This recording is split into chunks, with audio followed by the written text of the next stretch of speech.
এটা কিন্তু সাধারণ কোন আন্দোলন না। যখন তৌহিদের ডাক আসে, সেই ডাকটা নিয়ে আসেন নবী রাসূলরা। আমাদের ইমাম নবী রাসূল না, কিন্তু তিনি যে আহ্বানটা করছেন সেটা কিন্তু তৌহিদের আহ্বান। যদি গ্রহণ না করেন তাহলে ধ্বংস হওয়ার জন্য প্রস্তুত হয়ে যান। আমরা হিজবুত তৌহিদ করি, আমরা কনফিডেন্ট, শতভাগ নিশ্চিত হয়ে আমরা জানি যে আমাদের ইমাম অন্যদের মতো আমাদেরকে মাঠের মধ্যে ফেলে পালিয়ে যাবেন না, বিপদে ফেলে পালিয়ে যাবেন না। এটা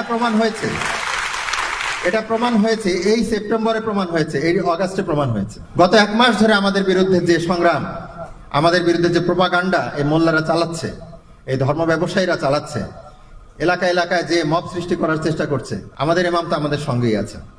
আমাদের ইমাম তো আমাদেরকে ছেড়ে চলে যাননি, যাবেনও না। কারণ আমাদের প্রত্যেকটি সদস্য,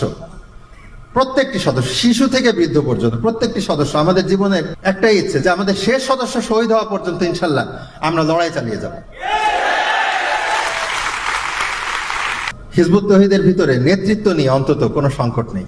আমাদের হিজবুত তৌহিদের নেতৃত্ব নিয়ে হিজবুত তৌহিদের কেউ আজ পর্যন্ত কোনো প্রশ্ন তোলে না যে মাননীয় ইমামের এই ব্যাপারটা সেই ব্যাপারটা, যেটা কোনো দিনও আপনারা দেখবেন যে কোনো ইসলামিক দলের ভিতরও তারা তো একই হতে পারেন না। বারবার উদ্যোগ নেওয়া হয়েছে যে বিভিন্ন ইসলামিক দলে এক হবে, তারা তো নেতা কে হবে এই প্রশ্নে এসেই তারা বন্ধ হয়ে যায়। কারণ তাদের নেতাকেই মানতে হবে, অন্য কাউকে তারা নেতা মানবে না। আপনারা যে সম্পদ পেয়েছেন, আপনাদের কাছে যে সম্পদ আল্লাহ দান করেছেন, এই উম্মার মধ্যে সেই সম্পদ নাই, এই জাতির মধ্যে সেই সম্পদ নাই।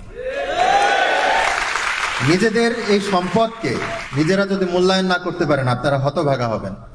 একই কথা এই বাঙালি জাতির জন্য আমার একই কথা, যে সম্পদ আল্লাহ আমাদেরকে দিয়েছেন, কিচ্ছু লাগবে না। আমাদের এই সমাজকে সোনালী সমাজে, সোনালী সময় পরিণত করতে পারি, স্বর্ণ যুগে পরিণত করতে পারি, বিশ্বের দরবারে বাংলাদেশকে সর্বশ্রেষ্ঠ দেশে পরিণত করতে পারি, জাতিতে পরিণত করতে পারি। তার জন্য যে জীবন ব্যবস্থা, জীবন বিধান, যে সিস্টেম দরকার, আপনারা তো সংস্কার চাচ্ছেন, ওই সিস্টেম আল্লাহ আমাদের কাছে দিয়েছেন। এই সিস্টেম আমাদের ইমামের কাছে আছে, হিজবুত তৌহিদের কাছে আছে। সেটা প্রতিষ্ঠা করার জন্য যে কর্মসূচি দরকার, কিভাবে প্রতিষ্ঠিত হবে, সেটাও আমাদের কাছে আছে। আমাদের অন্য কারো থেকে ধার করা লাগবে না, সবই আমাদের কাছে আছে। যে নেতা দরকার, সেই নেতাও আমাদের কাছে আছে। আমরা এখন নিজেরা যদি নিজেদের হীনমন্যতার কারণে আমাদের দেশটাকে এই পরাশক্তিদের হাতে তুলে দেই, নিজেরা মব জাস্টিসের হাতে তুলে দেই, তাহলে সেটা তো আমাদেরই ব্যর্থতা, আমাদেরই দায়। এর জন্য তো আল্লাহ এই জাতিকে ক্ষমা করবেন না। কারণ বহু জায়গায় আল্লাহ তৌহিদ পাঠিয়েছেন, অতীতে আমরা দেখেছি বিভিন্ন জায়গায় যখন তৌহিদের ডাক এসেছে তখন কিন্তু ফয়সালা হয়ে যায়। এটা কিন্তু সাধারণ কোন আন্দোলন না। যখন তৌহিদের ডাক আসে, সেই ডাকটা নিয়ে আসেন নবী রাসূলরা। যখন তৌহিদের ডাককে অস্বীকার করা হয়, তখন সেই এলাকায় কি হয়? যদি অ্যাকসেপ্ট করে, সেই এলাকা সমৃদ্ধ হয়, সেই এলাকা পুণ্যভূমিতে পরিণত হয়, সেখানকার মানুষ সভ্যতা পায়, গড়ে ওঠে।